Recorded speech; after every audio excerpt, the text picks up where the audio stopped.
Hello and welcome to this first Badge Studio tutorial on compatibility with Badgy printers and the presentation of the user interface. Evolis Badgy200 is card creation software which is easy to use, allowing you to create your badges in just a few clicks. Evolis Badgy200 was designed for Badgy100, Badgy200, and first generation Badgy printers. The Badgy100 comes with the standard edition of Badgy200, and the Badgy200 comes with Badgy200 Plus. The main difference between those two is the database import. For users of Badgy100 who want to activate the database, you can purchase an upgrade from your Badgy reseller to activate the Badgy200 Plus version.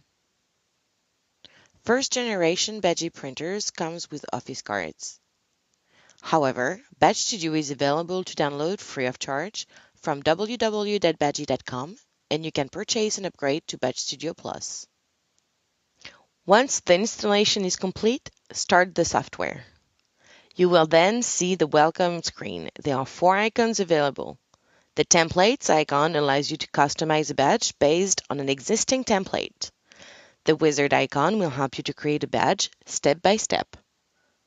The badge creation icon allows you to create a badge from a blank document. Finally, use the last icon to help in documents previously created in Evolis Badgy200. Now let's open the software. The interface is made up of several parts. At the top of the screen, you will see these menus: General, File, Edit, Display, Tools, Database, Window, and Help.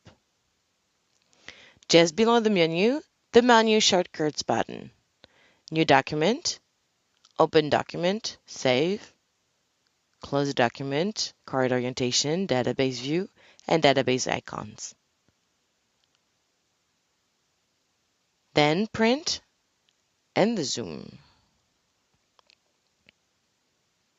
On the left, you will see the toolbar, allowing you to add elements to your badge: Align, Shape, Text, Barcode, QR code, Photo. You can even acquire images from a camera.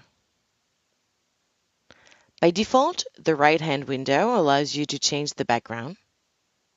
When you select an object, for example, a piece of text, this window allows you to modify its properties: text alignment, shape of the text area, fill, font, etc. In other tutorials, we explain how to get started with the software in its different user modes.